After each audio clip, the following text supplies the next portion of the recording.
Hey everyone, Tony Walsh here. Welcome back to the channel. Today we're in Alma, Georgia at their Memorial Park. And you can see here by the sign it says, "Welcome to Alma, Bacon County, Georgia, home of Congressional Medal of Honor recipient, 2nd Lieutenant Daniel Warnell Lee Sr.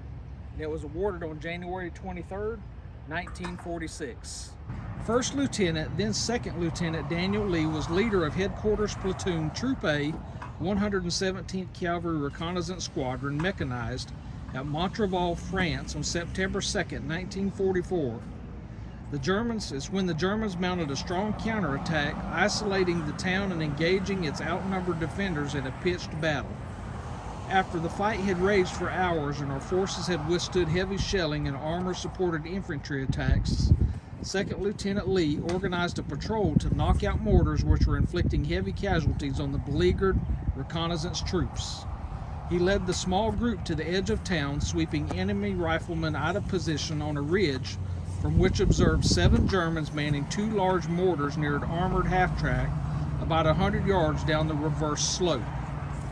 Armed with a rifle and grenades, he left his men on the high ground and crawled to within 30 yards of the mortars, where the enemy discovered him and unleashed machine pistol fire which shattered his right thigh.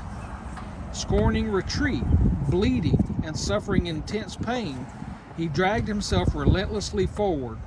He killed 5 of the enemy with rifle fire, and the others fled before he reached their position. Fired on by an armored car, he took cover behind the German half-track and there pounded a Panzerfaust with which to neutralize this threat. Despite his wounds, he inched his way toward the car through withering machine gun fire, maneuvered into range, and blasted the vehicle with a round from a rocket launcher, forcing it to withdraw. Having cleared the slope of hostile troops, he struggled back to his men where he collapsed from pain and loss of blood. 2nd Lieutenant Lee's outstanding gallantry, willing risk of his life, and extreme tenacity of purpose in coming to grips with the enemy, although suffering from grievous wounds, set an example of bravery and devotion to duty in keeping with highest traditions of the military service. Here is a picture of 2nd Lieutenant Lee receiving the Medal of Honor from President Harry S. Truman at the medal presentation ceremony on January 23, 1946 in Washington, D.C. Okay, over here is another monument in memory of 2nd Lieutenant Lee with his birth and death dates, with an inscription below the engraved Medal of Valor that reads, "For his expressiveness of love of God, love of country, and unquestioned valor." Okay, here's the back side of the Veterans Wall of Honor. And I say the back side because there's more names over here, and this is obviously the front side over here, I believe. This could be the back side because the eagle's facing the other direction. But anyways, this monument has names of people from Alma, Bacon County that fought in World War I and II, the Vietnam War, the Persian Gulf War. On the other side was names of people on the Korean War, and more names from World War I and II. And as I said, these were people from this community. Obviously, some of them are passed away, but some are alive, because you see Jackie standing right here. But this Gregory Gay Jr. that's right here, ironically, was both John and Andrew's baseball coach at Pierce County High School. And believe you me, when he come to Pierce County High School, you could tell he was a former Marine, because that's the way he run that baseball team.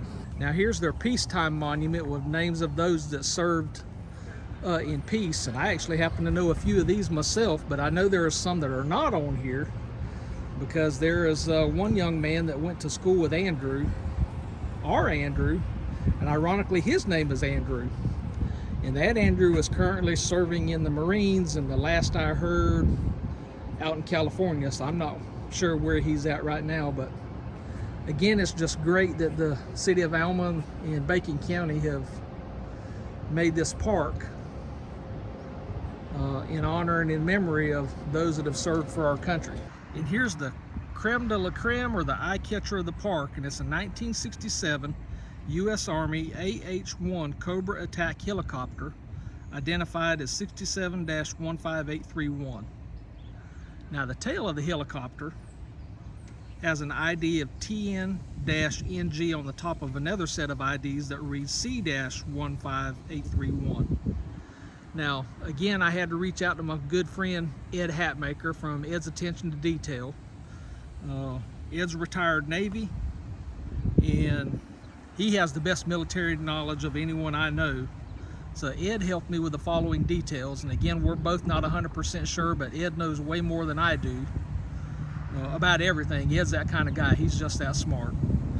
But Ed says it's a gunship built in 1967 and later upgraded to the AH-1F modernized Cobra, as visible by the wide chord modernized rotor blades, as visible, and it also has a radar jammer at the front, which is the blister on front of the rotor mast. Said it has a squared canopy, and it has the APS hoop antenna on the aft part of the tail boom.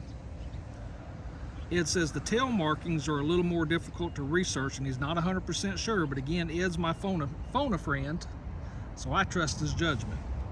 He believes the C in the C-15831 indicates the aircraft belonged to Charlie Company, which would be a battalion level marking. The X-278 up under the rotor blades there would indicate the ship number, with the 278 representing the ship number and the X representing the crossed swords, meaning the air cavalry, which are unit level markings. And lastly, he believes the TNNG stands for the Tennessee National Guard, meaning the regular Army switched this over to the National Guard so that they could help complete this country's protection.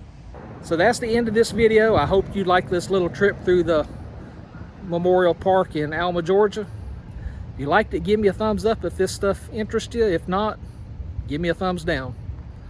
Leave me a comment, tell me what you thought, and until the next video, y'all take care and God bless.